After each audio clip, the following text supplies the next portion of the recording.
karena kasih dan kebaikan-Mu Tuhan. Bapa yang baik, urapi hamba-Mu Tuhan yang akan menyampaikan isi hati-Mu Tuhan. Berkaryalah Roh Kudus, berkaryalah Roh Kudus, agar apa yang disampaikan Tuhan benar-benar isi hati-Mu Bapa. Tuhan, siapkan tanah hati umat-Mu yang ada di tempat ini. Gemburkan tanah hati kami, agar kami boleh siap menerima berkat dari firman-Mu yang ditaburkan di hari ini. Pujilah nama-Mu Tuhan Yesus. Haleluya. Amin.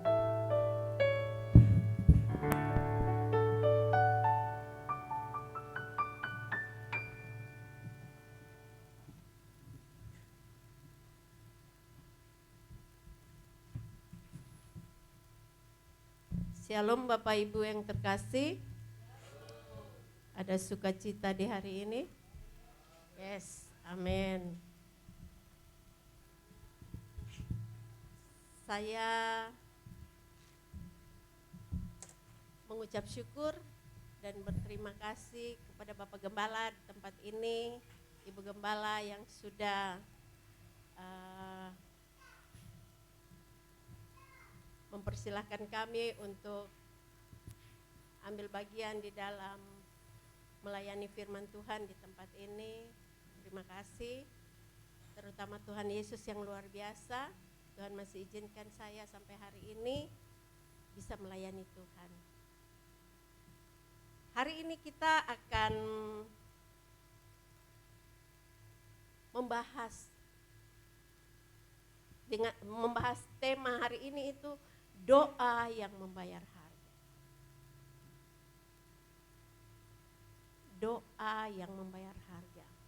Ini tema yang diberikan oleh Bapak Gembala. Ini tema bulanan ya Pak. Doa yang membayar harga. Kita buka semua sama-sama di 1 Samuel pasal 1 ayat 1 sampai ayatnya yang ke-28. Kalau sudah dapat katakan amin. 1 Samuel pasal 1 ayat 1 sampai ayatnya yang ke-28. Kalau sudah dapat saya undang Bapak Ibu berdiri, kita baca bersama-sama. Kita baca bergantian, saya baca ayat yang ganjil dan Bapak Ibu baca ayat yang genap. Hari ini kita cukup panjang ayat firman-Nya, tetapi tetap ada sukacita yang luar biasa. Saya ingin kita sambil membaca, kita menyimak baik-baik firman Tuhan ini. 1 Samuel pasal 1 ayat 1 sampai ayatnya yang ke-28. Perikopnya lahirnya Samuel. Ada seorang laki-laki dari Ramataim Sofim dari pegunungan Efraim, namanya Elkana bin Yeroham bin Elihu bin Tohu bin Suf, seorang Efraim.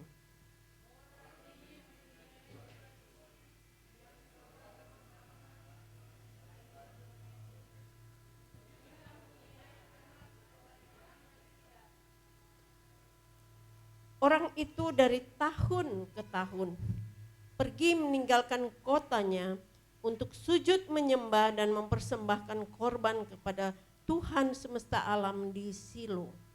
Di sana yang menjadi imam Tuhan ialah kedua anak Eli, Hofni dan Pinehas.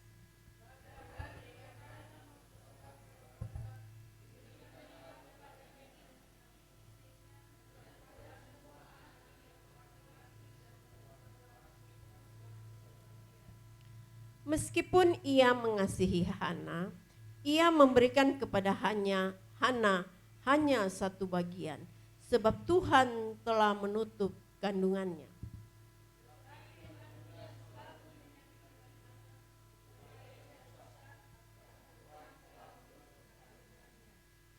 Demikianlah terjadi dari tahun ke tahun. Setiap kali Hana pergi ke rumah Tuhan, Penina menyakiti hati Hana sehingga ia menangis dan tidak mau makan.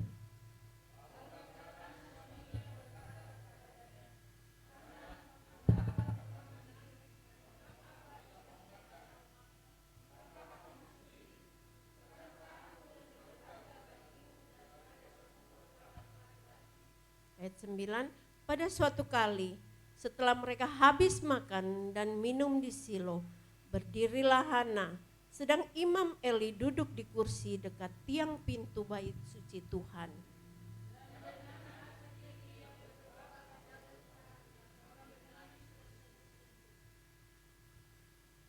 Ayat 11, kemudian bernasarlah ia, katanya, Tuhan semesta alam, jika sungguh-sungguh engkau memperhatikan sengsara hambamu ini dan mengingat kepadaku dan tidak melupakan hambamu ini, tetapi memberikan kepada hambamu ini seorang anak laki-laki, maka aku akan memberikan dia kepada Tuhan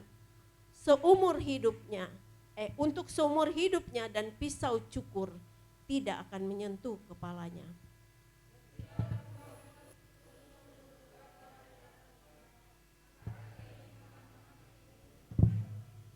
Dan karena Hana berkata-kata dalam hatinya dan hanya bibirnya saja yang bergerak-gerak, tetapi suaranya tidak kedengaran, maka Eli menyangka perempuan itu mabuk.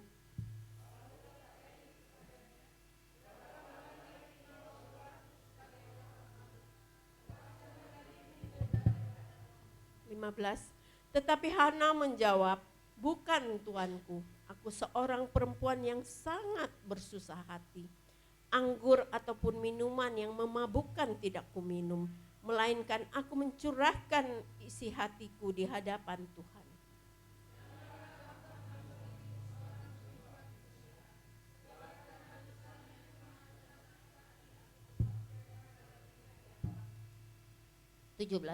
Jawab Eli, pergilah dengan selamat dan Allah Israel akan memberikan kepadamu apa yang engkau minta daripadanya.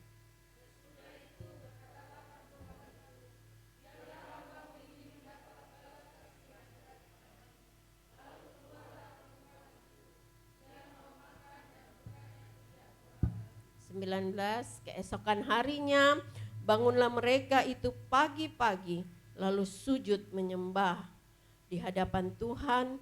Kemudian pulanglah mereka ke rumahnya di Rama.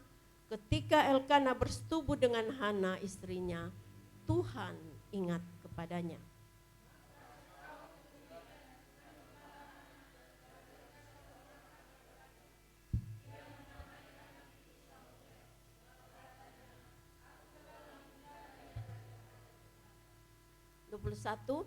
Elkana laki-laki itu pergi dengan seisi rumahnya mempersembahkan korban sembelihan tahunan dan korban nasarnya kepada Tuhan.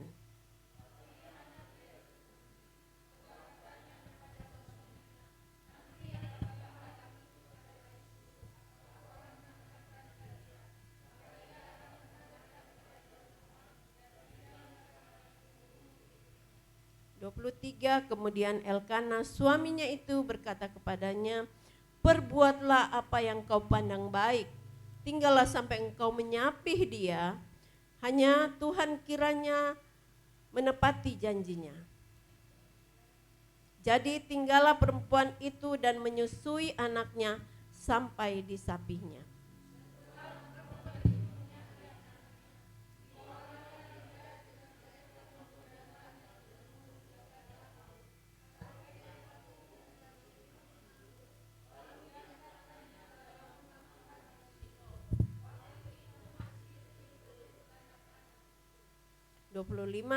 Setelah mereka menyembelih lembu, mereka mengantarkan kanak-kanak itu kepada Eli.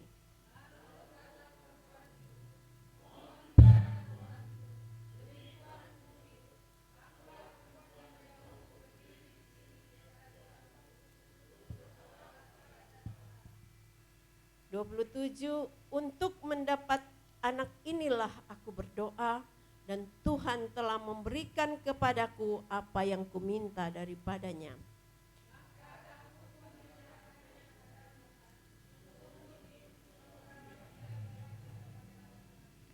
Sujudlah mereka di sana menyembah kepada Tuhan.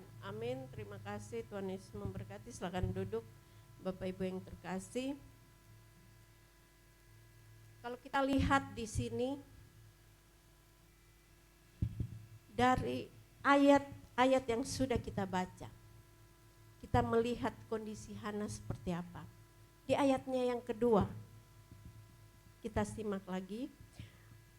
Orang ini mempunyai 2 istri, yang seorang bernama Hana dan yang lain bernama Penina.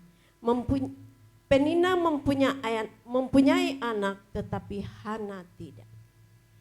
Kondisi Hana di sini, yang pertama dia di madu. Seorang perempuan kalau di madu itu tidak enak. Tidak mungkin perempuan yang di madu itu merasa enjoy, tidak mungkin. Pasti dia merasa sakit hati. Yang berikut kondisi Hana ini kita lihat di ayat yang kelima C. Ayat yang kelima, saya baca dari ayat yang kelima A saja.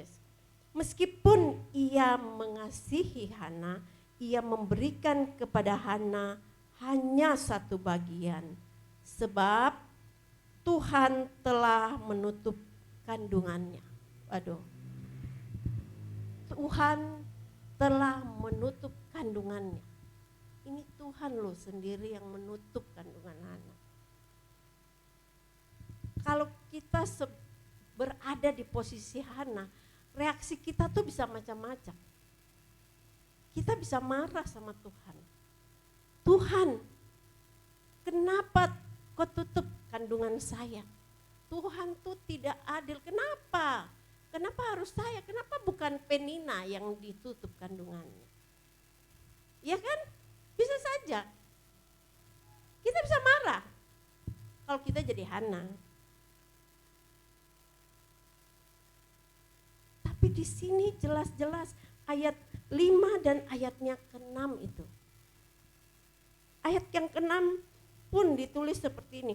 Tetapi madunya selalu menyakiti hatinya supaya ia gusar. Karena Tuhan telah menutup kandungannya. 2 kali. 2 kali dalam 2 ayat ini.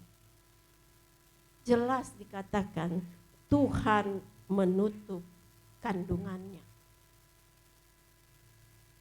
Tuhan loh yang menutup. Bukan setan kah, bukan apa, tapi Tuhan yang menutup. Waduh, Tuhan, kenapa ini? Tapi Bapak Ibu yang terkasih, judul kita hari ini, doa yang membayar harga. Bayar harga itu tidak enak. Bayar harga itu tidak enak. Tapi kalau kita lihat di sini, Tuhan telah menutup kandungan Hana. Kenapa? Apa sih maksud Tuhan? Kenapa tutup kandungan Hana? Kenapa Tuhan tidak buka?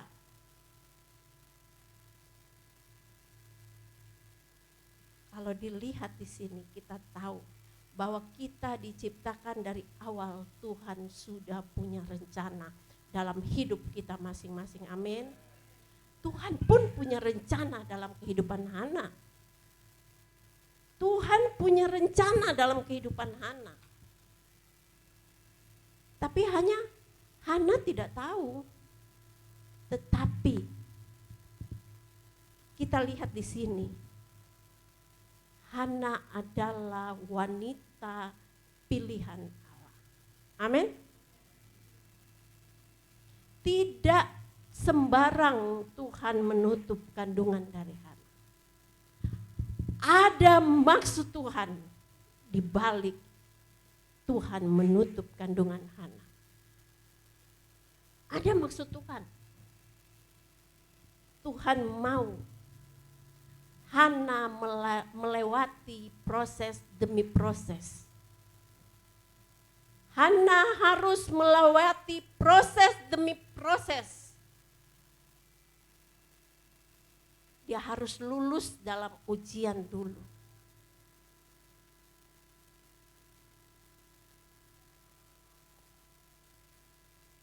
Karena kalau dia tidak melewati ujian, dia tidak kuat. Dia tidak kuat. Ada rencana yang luar biasa.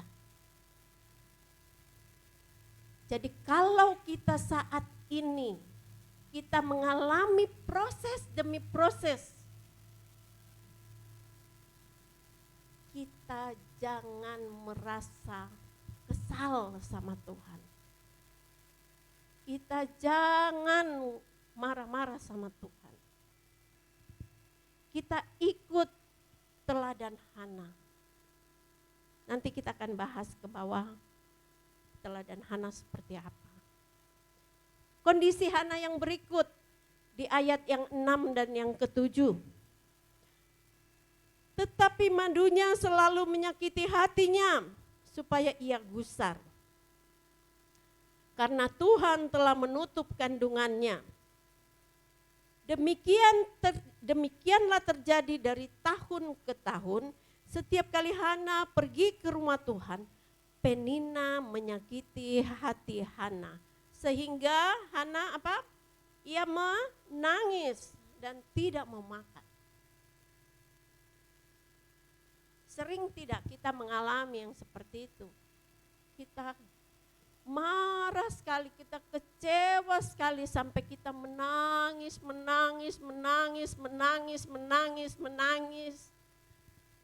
Lihat orang saja air mata jatuh.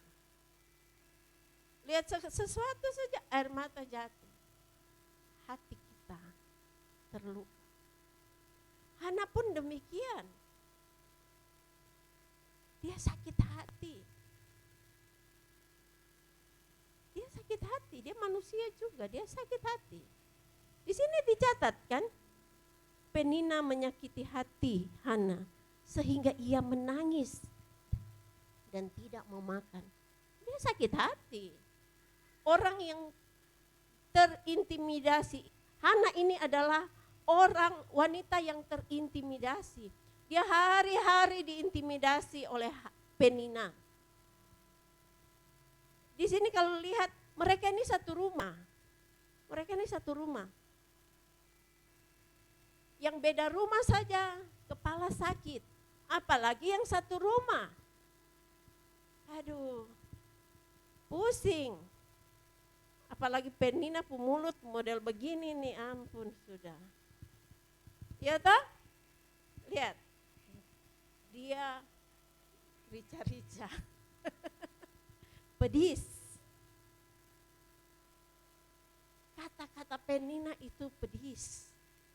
Menyakiti Hana sampai di relung hatinya yang paling dalam. Dia sikat terus. Dia hajar terus tiap hari, segala waktu, segala tempat tetap dia ejek terus. Dia sakiti Hana terus. Tetapi apa yang dilakukan Hana? Kita lihat. Teladan Hana yang pertama. Ia tidak membiarkan dirinya dikuasai oleh emosi. Ketika ia merasakan sakit hati, sebaliknya ia membawa semuanya ke dalam doa kepada Tuhan. Amin. Ini teladan yang kita harus tiru. Kalau kita punya masalah, kita disakiti, kita lari kepada siapa? Kepada teman? Kepada tetangga? Atau kepada siapa? Kepada Tuhan. Kalau kita lari kepada tetangga, satu kompleks tahu, bocor, mulut bocor, habis sudah. Tidak usah pakai bisik-bisik. Di depan-depan, lihat itu. Itu perempuan itu dia mandul, dia begini, dia begitu, dia begini. Apakah itu menyelesaikan masalah? Ya. Menambah masalah. Lama-lama kita bisa lari dari lingkungan itu. Teladan Hana yang kedua. Ketika ia berdoa kepada Tuhan, Hana tidak berfokus pada rasa sakit hatinya, namun dengan apa? Dengan rendah hati ia meminta agar Tuhan mengingatnya.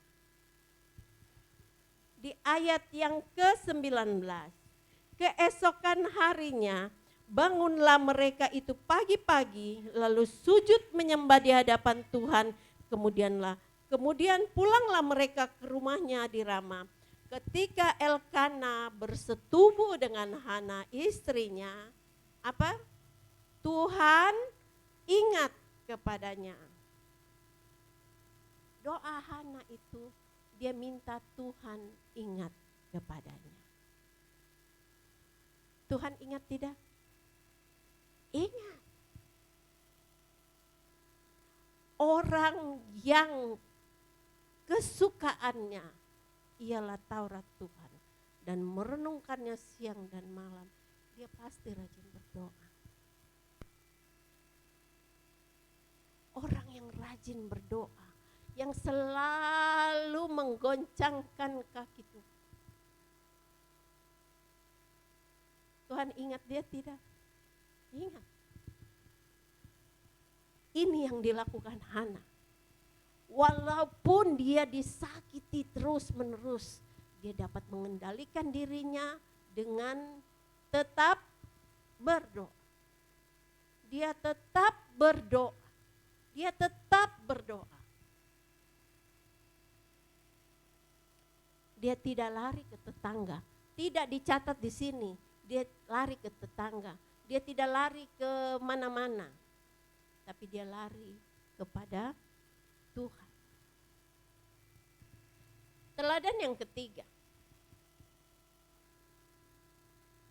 Ia mengembalikan semua yang telah diterimanya kepada Tuhan, sesuatu yang sangat berharga bagi dia, sesuatu yang membuat dia tidak lagi merasa pedih hatinya, yaitu Samuel. Tapi saya yakin dan percaya apa yang dilakukan Hana dengan mengembalikan anak yang sudah bertahun-tahun menjadi impiannya kepada Tuhan, itu tidak mudah. Ibu-ibu yang sudah menikah, waktu ada yang cepat langsung hamil dan dapat anak, itu mungkin tidak pernah memikirkan ini. Tetapi yang sudah menunggu lama, aduh kok saya tidak hamil-hamil ya, tiap bulan tespek, negatif, waduh, itu pikiran. Sudah dapat anak, mau kasih orang, tidak gampang. Itu proses lagi. Kalau judul khotbah ini, doa yang membayar harga. Nah, harga apa sih yang dibayar Hana? Harga apa yang dibayar Hana? Kita baca sama-sama 1 Samuel 1 ayat yang ke-11. Saya minta kita semua berdiri. Ini harga yang dibayar oleh Hana. 1 Samuel 1 ayat yang ke-11. 3, 2, 1. Kemudian bernasarlah ia, katanya, Tuhan semesta alam, jika sungguh-sungguh engkau memperhatikan sengsara hambamu ini dan mengingat kepadaku dan tidak melupakan hambamu ini, tetapi memberikan kepada hambamu ini seorang anak laki-laki, maka aku akan memberikan dia kepada Tuhan untuk seumur hidupnya dan pisau cukur tidak akan menyentuh kepalanya. Amin. Silakan duduk Bapak Ibu. Ini nasar dari Hana. Tapi saya mau kasih tahu kepada Bapak Ibu yang terkasih, nasar itu Nasar itu janji kita kepada Tuhan. Janji kita kepada Tuhan. Sebenarnya saya tidak menyarankan kita sembarang bernasar. Alkitab mencatat itu. Pengkhotbah 5 ayat 4. Lebih baik engkau tidak bernasar daripada bernasar tetapi tidak menepati. Alkitab mencatat itu. Lebih baik engkau tidak bernasar daripada bernasar tetapi tidak menepatinya. Ini nasar ini janji kita kepada Tuhan. Janji kita kepada kita punya teman saja. Coba kalau kita tidak tepati, kita sudah dapat cap apa? Pembohong. Betul ke tidak? Pembohong, tukang tipu. Tapi ini nasar, itu janji kita kepada Tuhan. Tidak main-main Bapak Ibu. Di dalam Mazmur 61 ayat 5, sungguh engkau ya Allah telah mendengarkan nasarku, telah memenuhi permintaan orang-orang yang takut akan namamu. Sungguh engkau ya Allah telah mendengarkan nasarku, telah memenuhi permintaan orang-orang yang takut akan namamu. Hana termasuk orang-orang yang takut akan Tuhan. Dia menyadari betul bahwa selama itu dia mandul. Karena Tuhan menutup kandungannya. Tuhan yang menutup. Waduh, waktu saya baca ulang, waduh, Tuhan menutup kandungan Hana. Dan waktu ayat yang ke-11, Hana bernasar. Kemudian bernasarlah Hana, katanya, Tuhan semesta alam, jika sungguh-sungguh engkau memperhatikan sengsara hambamu ini dan mengingat kepadaku dan tidak melupakan hambamu ini, tetapi memberikan kepada hambamu ini seorang anak laki-laki, maka aku akan memberikan dia kepada Tuhan seumur hidupnya dan pisau cukur tidak akan menyentuh kepalanya. Dan waktu Tuhan mengingat, waktu Elkana bersetubuh dengan Hana, Tuhan mengingat Hana dan memberikan dia anak yang kita kenal dengan nama Samuel.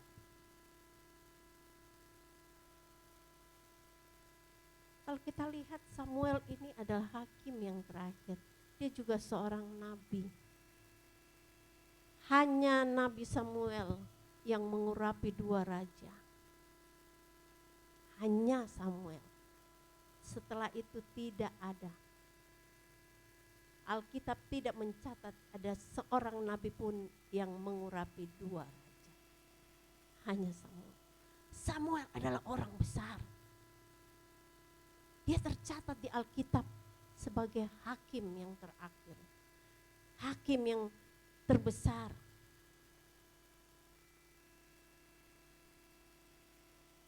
Di sini kita lihat kenapa Tuhan menutup kandungan Hana. Hana harus diproses dulu luar biasa. Supaya Hana hidup takut akan Tuhan. Dia hidup benar-benar taat kepada Tuhan. Hidupnya benar-benar tunduk dan taat hanya kepada Tuhan. Yang kesukaannya ialah Taurat Tuhan. Dia dibentuk begitu rupa. Dan dia menjadi orang pilihan Allah yang luar biasa. Seorang ibu yang luar biasa. Ibu yang takut akan Tuhan. Itu Tuhan mempersiapkan supaya kita bisa mendidik anak-anak kita menjadi anak-anak yang takut akan Tuhan. Tetapi kita lihat di sini, saya bilang Hana ini ibu yang luar biasa. Kalau saya belum tentu sanggup. Saya belum tentu sanggup Bapak Ibu. Saya jujur saja. Bayangkan sudah menunggu sekian lama baru bisa punya anak. Sudah begitu kita hanya punya waktu menyusui dia sampai di sapi, lepas susu.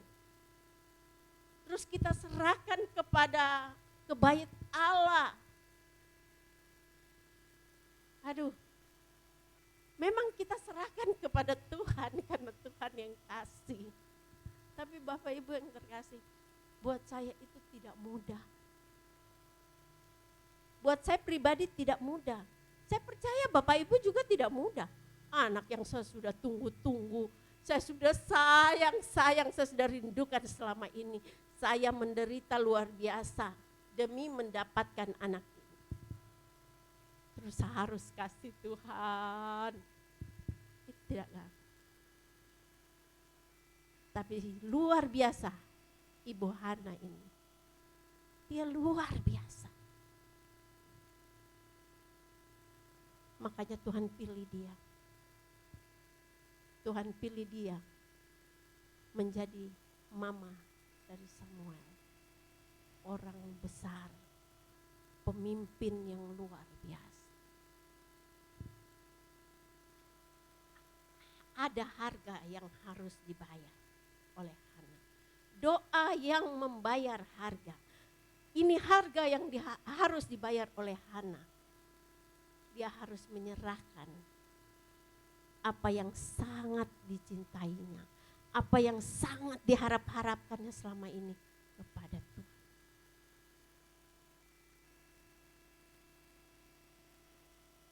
Tapi yang luar biasa,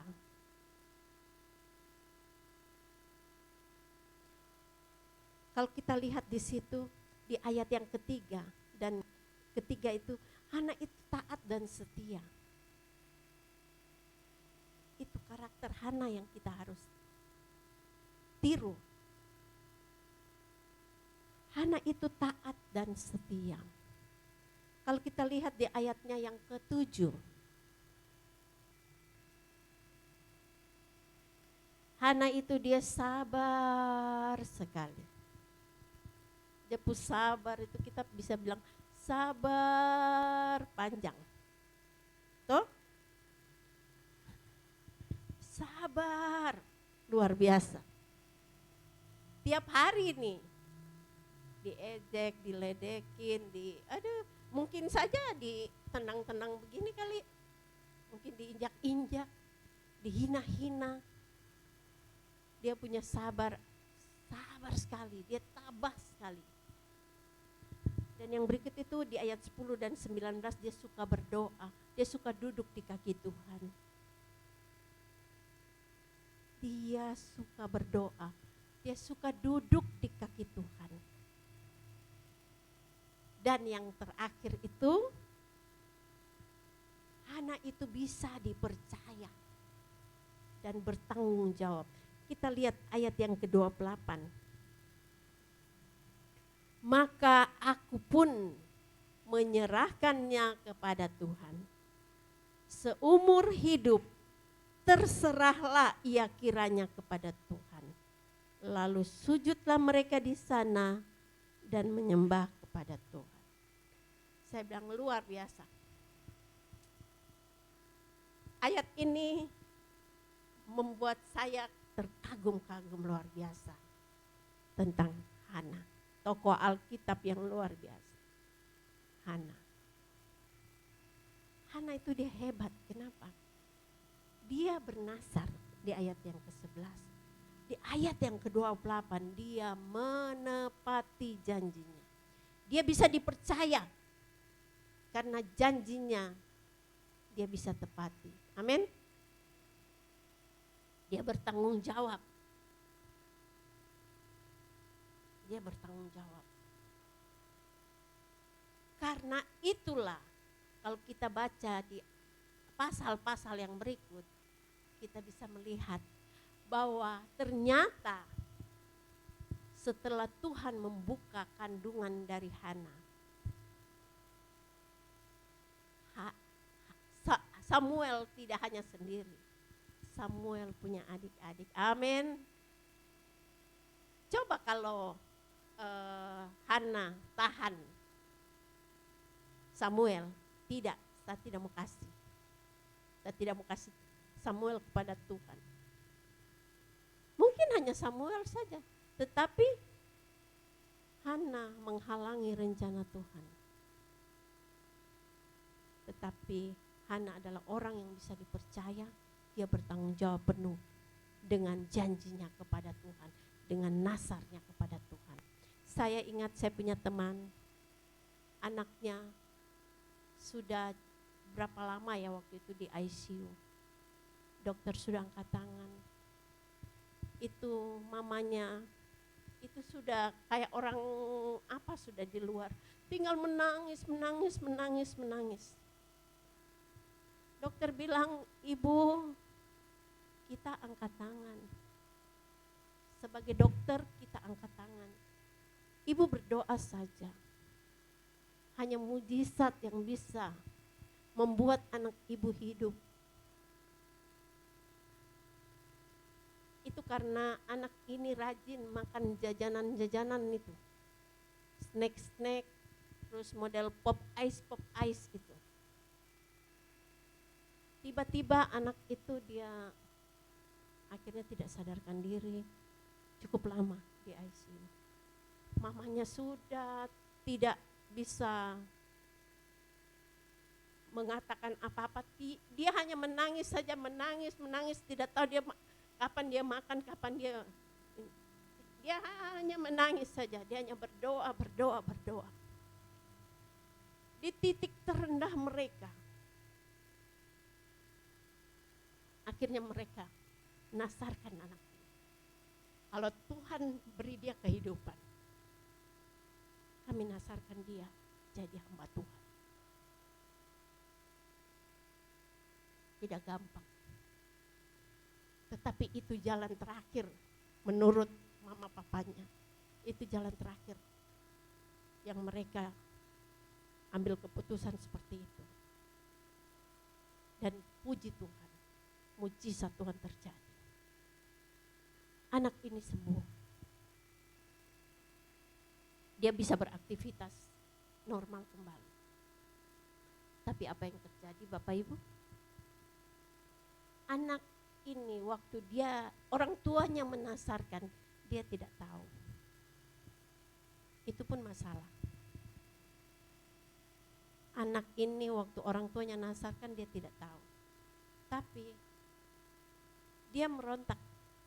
Awalnya dia merontak karena dia masih SD. Waktu itu SD kelas 5 apa kelas 6 waktu itu. Dia merontak, dia gak mau. Saya gak mau jadi hamba Tuhan. Dia semakin nakal. Mamanya juga semakin ini. Tuhan, padahal saya sudah nasarkan dia buat ini. Tapi tidak. Tapi puji Tuhan. Mamanya berdoa terus. Puji Tuhan, anaknya SMA masuk di SMTK di Petamburan.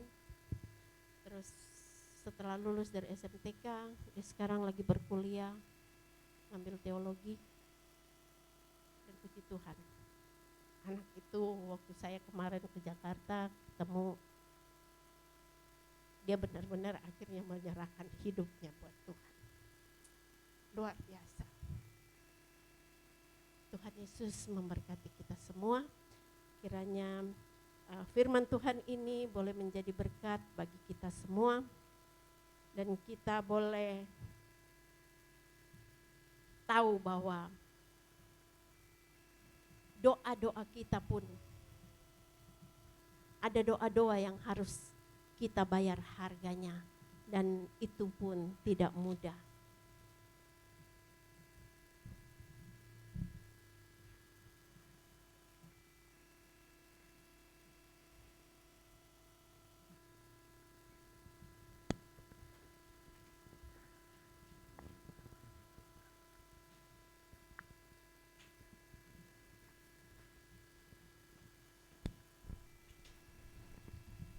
Kita akan menutup firman ini dengan kita menyanyikan lagu Dia Hanya Sejauh Doa.